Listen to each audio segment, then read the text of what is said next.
This is John McQuay with 8541 Tactical, and this is Mail Call Mondays, the show that answers your questions about precision rifles, optics, and equipment. Welcome to another Mail Call Mondays, and this is going to be kind of a state of the show address. We're just going to talk about some of the things that we've done over the last couple of weeks and what we've got going in the future. Now, we tried to get a show out last Monday. It just didn't work because week before last we were coming back from the Applied Ballistics Seminar in Sophia, North Carolina. I had just enough time to drop my gear, throw my clothes in the washer, try to get a show edited, and unfortunately I was not able to actually get it rendered and uploaded before I had to leave for the next week's trips. So we just got that uploaded this last week as soon as I came back. So some of you guys have already seen it. If you haven't, make sure you go back and check out our report from the Applied Ballistics Seminar. We shot the video, we've got a video report on it, and then we also have a write-up on our website that goes into a little bit more detail on some things. So make sure you guys go over there and check that out. Now, as soon as we got done with the Applied Ballistics Seminar, I threw my stuff back in the bag, jumped on a plane, and headed down to Core Shooting Solutions in Baker, Florida. For those of you guys that have never been to Core, it is an absolutely fantastic facility. It's a very large facility, but it still covers everything from short-range pistol and carbine to long-range rifle, and they are improving their facility all the time. They've got wonderful things like set-in steel moving targets from varying different distances. They've got a wide variety of obstacles from a pile of rocks to a full-blown simunitions mount kind of shooting tower that really is designed to be able to get you up and get you some long-range shots. It was a really great time to be down there. Brian Morgan, Ryan Castle, and Terry Cross were the three instructors that we had for this press event. And it was great to listen to those guys talk. All three of them, anytime I listen to them, anytime I watch anything that they do, I pick up something. So they're great guys. All three of them have a passion for teaching and a passion for precision rifle shooting. So absolutely great people to be around. Now, this little event at Core was put on by Nightforce, Accuracy International, and Daniel Defense, and it was a press event and distributor event. So selected members of the media and selected distributors got to go down and take a look at the latest products from those three companies and some brand new products that have not been released yet. So it was a really good time to actually see some of the stuff that is coming and take a look at why and how the design was determined for some of the stuff that they have out right now. First of all, let's talk about the Daniel Defense section of it. Daniel Defense was nice enough to bring out two different rifles that they have available right now, and that's the DD5 version 1 and then the Mark 12. So both of them are more precision rifle oriented things. And they had several copies of both of those models on hand. And we had a ton of fun just wearing out the DD5 version 1, putting a lot of rounds down range, a lot of high volume rapid fire from those rifles, and they just really delivered. It was a ton of fun. They had ATEC Rs mounted up on those rifles, and we were having no problems getting long-range hits on those rifles. They were all chambered in 308, all the DD5 version 1s, and then they had the Mark 12 chambered in 5.56. And again, they had suppressor on one or two of those rifles, and it was just a ton of fun to shoot those things suppressed.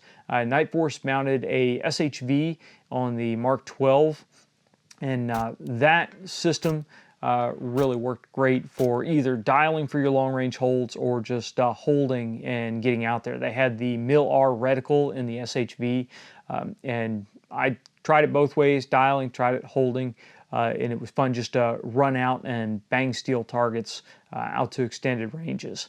So Daniel Defense, it was great of them to bring those rifles out. That was my first time actually getting on the DD5 version 1.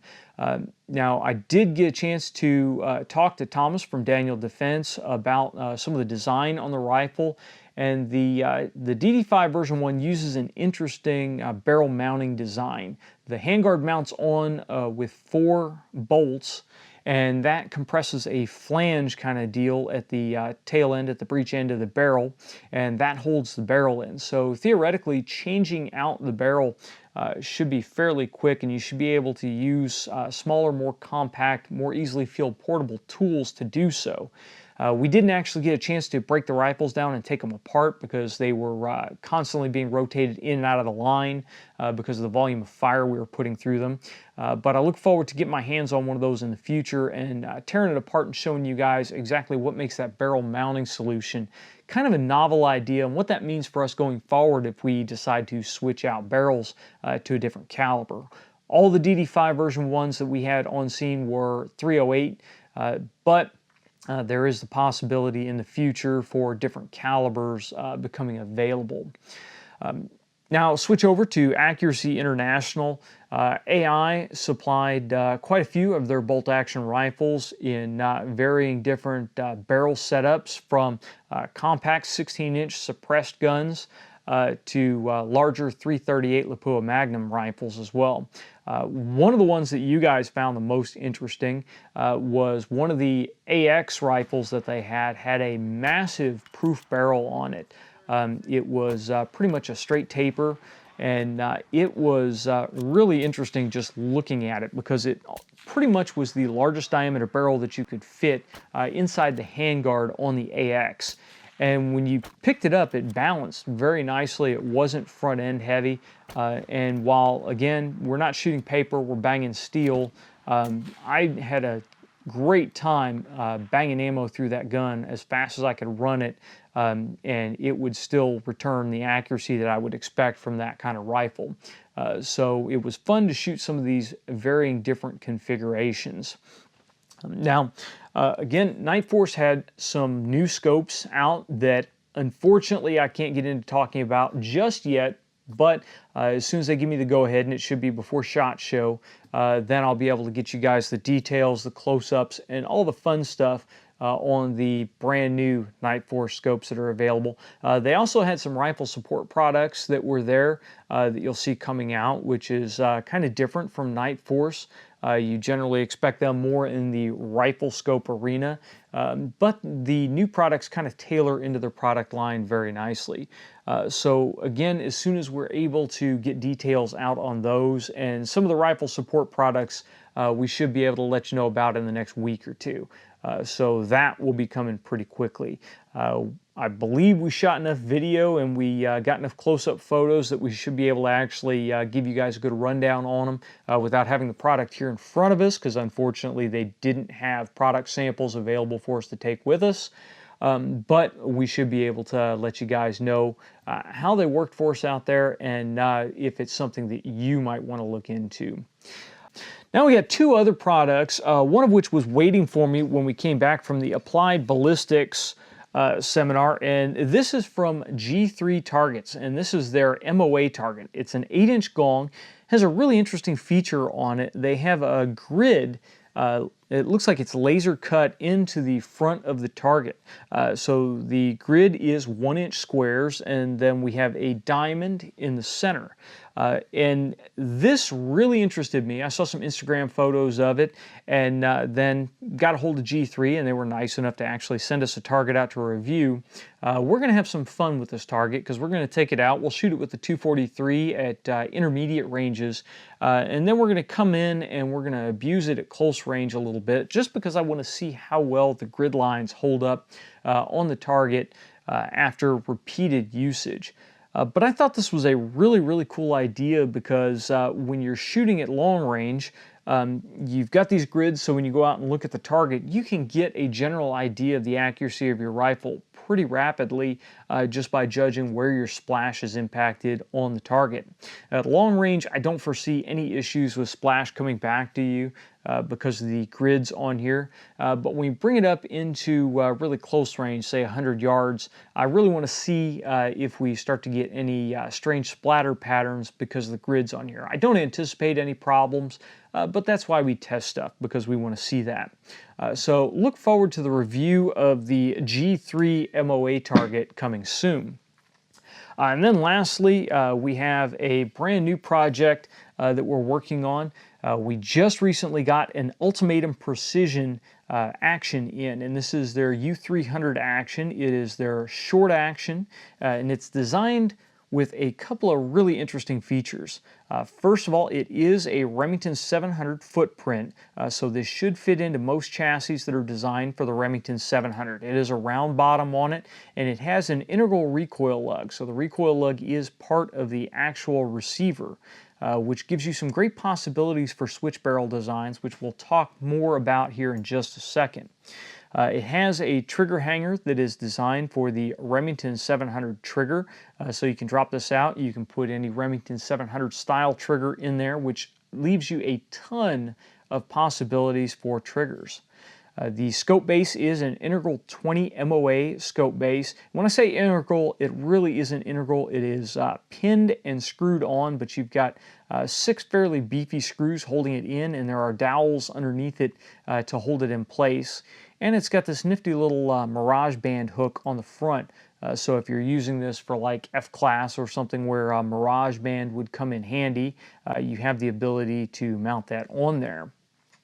The really interesting feature about the Ultimatum Precision action is that it is a 3-lug bolt design, and it is a floating bolt head. So what that means for you guys is you get a 60-degree bolt throw, so it's a much shorter lift, and the floating bolt head allows you to get in there and allows the bolt a little bit of freedom to center up on the head of the cartridge. So in theory, it should provide you a little bit more accuracy. It's kind of the design that Savage has been using for some time now on their rifles with the standard 90-degree bolt throw. The firing pin pops out pretty easy with an adjustable wrench. Because we haven't gotten done taking the photos of the action yet, I haven't broken it all down for fear of putting some scratches on it before we get the pretty photos done. But we have played a little bit with the bolt in the action, and it seems to lock up very tight, very snugly, until we actually get the action in a chassis system and start running the bolt. I can't really comment on how smooth or how easy the bolt lift is, because it's fairly hard to tell when you are just holding the action in your hand and trying to operate the bolt. So we'll get into that in a little bit. Now, one of the really novel designs that interested me about this is the Ultimatum Precision uses a Remington 700 thread pattern inside the receiver. So theoretically, you should be able to screw the barrel off of a Remington 700 and screw it into here. Now, obviously, it may or may not headspace because it wasn't designed specifically for this action, but the thread pattern is the same. Ultimatum Precision also offers, at an extra cost, a Remington 700 thread pattern barrel nut.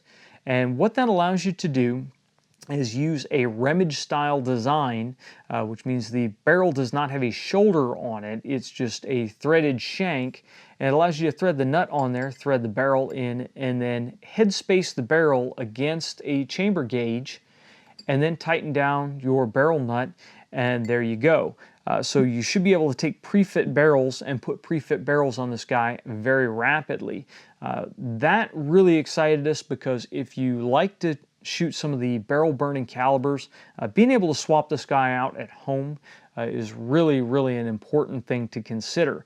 That way you can keep extra barrels on hand. If all of a sudden you have a barrel that goes south on you, you can very quickly pull one off the shelf, screw it on, and get it in there. We are waiting on a chassis to come in for this project, so as soon as that comes in, then we'll get rolling on this. We haven't quite decided on what barrel or cartridge we're going to use in here yet. So if you guys have an idea of what cartridge you would like to see, bearing in mind that this is a 308 bolt face, so a 470 bolt face, put in the comments section down below. I'd like to hear what you guys would like to see us build this thing into. I've already got some ideas on what cartridge I think we may go with, but I want to see what you guys have to say. Bear in mind that this isn't designed for a hunting rifle. This will be a competition rifle, so something along the lines of the 6.5, or 7mm competition cartridges. It'd be great to hear from you. So that's about it for this episode of Mail Call Mondays. I know this is kind of short, but again, we're rushing to get this out. We have the Ruger Precision Rifle video that we are working on right now. The web write-up is pretty much done. It just hasn't been published on the website yet. So as soon as we finish cutting the video, we will get that uploaded, and I hope to have that done sometime this coming week. As always, if you guys like the video, please make sure you like, share, and subscribe. If you have any questions or comments, leave them in the comments section down below or send them to us on Facebook or Twitter. And until next time, get out and shoot!